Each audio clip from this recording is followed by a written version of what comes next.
explain about one-way quantum computing. So basically, this one-way quantum computing is the type of quantum computing where the information processing will be done in a single way, like it cannot be reversed. So that's why we are calling this as one-way quantum computing.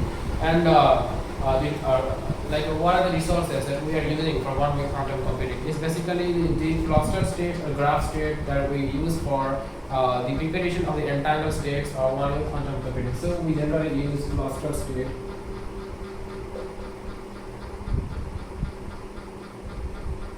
So this cluster state is our initial state for the state preparation in the case of one-way quantum computing, and these are the highly entangled state.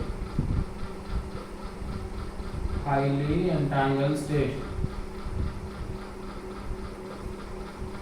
So when we are performing this one-way quantum computing, we don't need to get worried about the preparation of the entangled state, because these cluster states are previously advancedly entangled. So we don't need to get worried about in the preparation of the entangled state.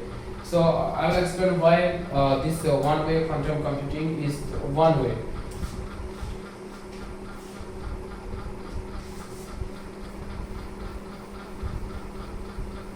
Like in the case of one-way quantum computing, it performs single qubit measurements. Single qubit measurements.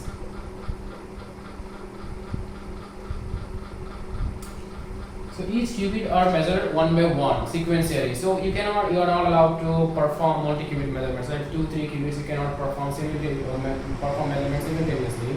And if suppose one qubit, this qubit is measured, and after that this qubit, and after that C qubit, all of them will be measured sequentially one by one. So suppose if you are going to measure qubit for one qubit, first qubit, then the result of this first qubit will be affecting the measurement of the second qubit. So the second qubit measurement is totally depending on the previous result, which has been obtained by the previous measurement of the previous qubit. So because of that, we are performing the quantum simulation one by one. Though each qubits are depending on the results of the previous qubit results. So that's why we cannot move backwards. Like it becomes very difficult to move backward because we are performing single qubit measurements. So it's not like your time evolution. There you can go backwards. So this is why we call this one-way quantum computing. One-way quantum computing.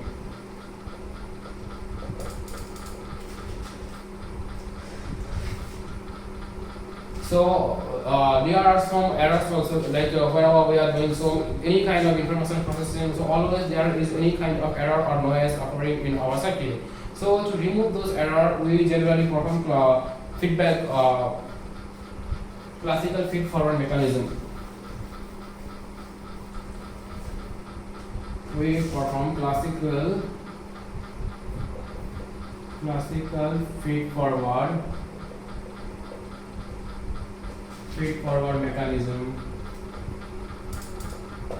So this classical feed-forward mechanism is used for compensation of the errors which has been like the errors which has been provided from the one-way quantum computation information processing.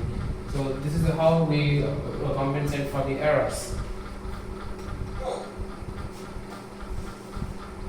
So now I will explain how we can use this in the case of algorithm.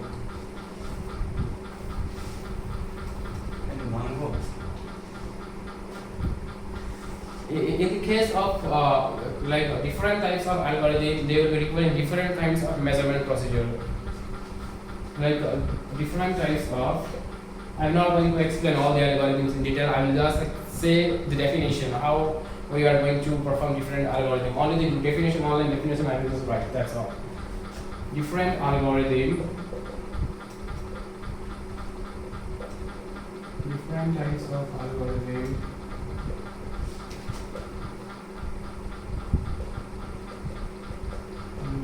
Requires different kinds of measurements.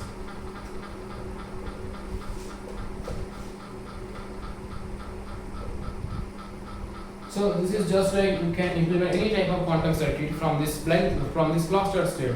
So from this cluster state, you can use any kind of quantum algorithm based on your measurement. If you are measuring in different ways, through by the ways of the measurements, you can change different kinds of algorithm. How you are going to measure? Like suppose you are first measuring Hadamard gate, X gate, any kinds of measurement configuration you can use for performing different kinds of quantum algorithm.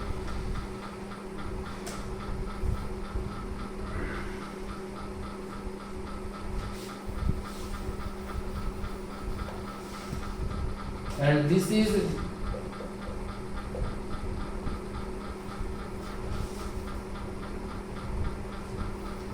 one-way quantum computing.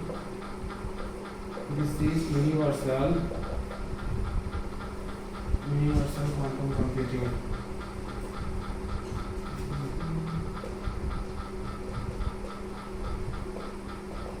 So this one-way quantum computing is a type of universal quantum computing. That means we can perform any types of quantum circuits.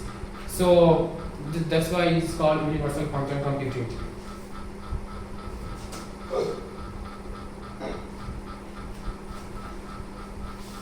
And one more thing I want to say, we cannot perform any kinds of quantum logic from a single qubit measure, from single qubits. In the case of one-way quantum computing, I told you previously that we use cluster of atoms.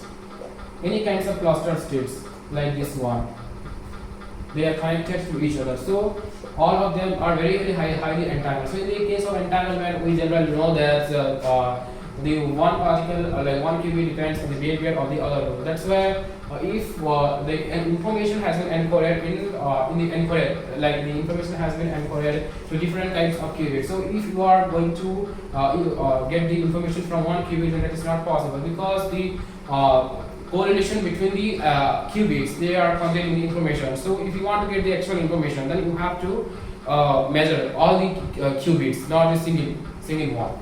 So the information has been encoded between different kinds of atoms through entanglement. That's why from one qubit we cannot perform any quantum logic.